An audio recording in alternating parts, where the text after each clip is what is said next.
So, good evening. This is Algebra 1. The first topic is Law of Exponents.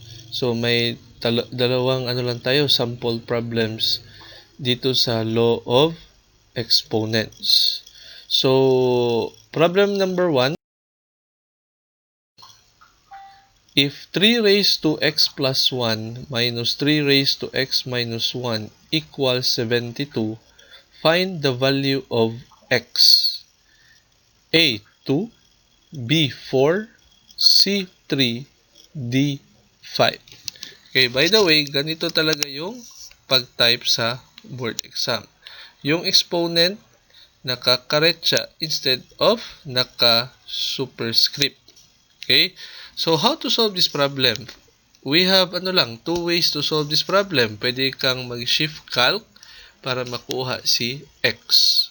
Ang problema lang sa shift calc or yung tinatawag na shift solve, pag medyo complicated ang expression,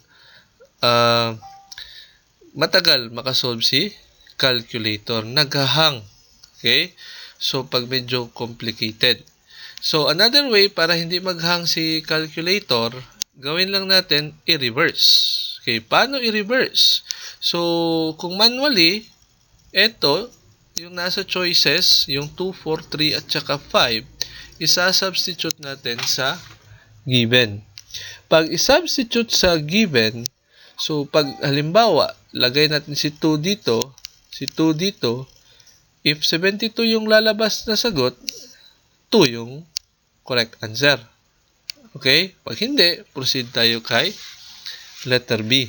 Substitute naman si 4. Kung 72, ito yung sagot.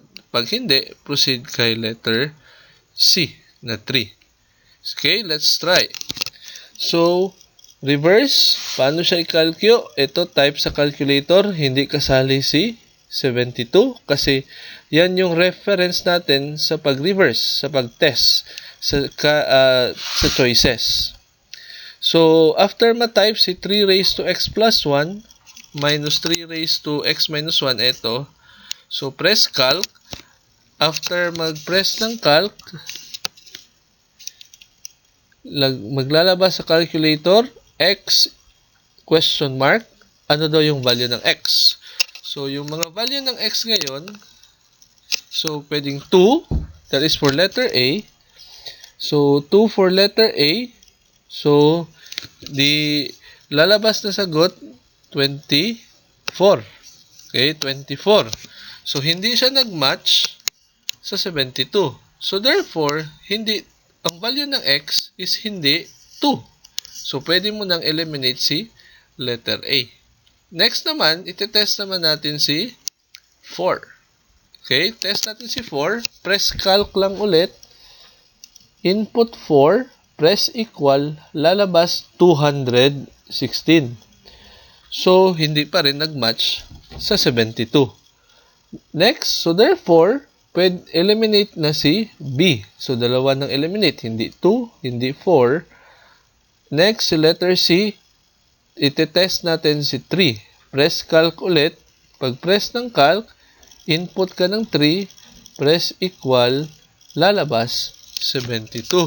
So, ayun. Match na 72, 72. So, bakit ka pa magpo-proceed sa 5 na nakuha mo naman yung sagot sa 3 pa lang? Okay? So, waste of time na. So, the answer here is, so, next, this is problem number 2. Ito, medyo madali lang. If 8 raised to x equals to 3, find the value of 2 raised to 6x. So, paano siya i-solve? Shift solve lang or shift calc lang yung gagamitin. So, ito isi-shift solve or shift calc. Pag i-shift calc mo, makukuha ang value ng x. Yung value ng x na to, i-input dito sa tinatanong na 2 raised to 6x. So, paano? Input ka sa calculator, 8 raised to x equals to 3. Shift calc. Input ka, press shift and calc. Pag shift calc mo, magsasabi si calculator ng solve for x. Press mo lang equal. Pag press natin ng equal, And then, pag press ng equal, actually, isosolve ni calculator yung value ng x. Okay, value ng x sa expression na 8 raised to x equals to 3.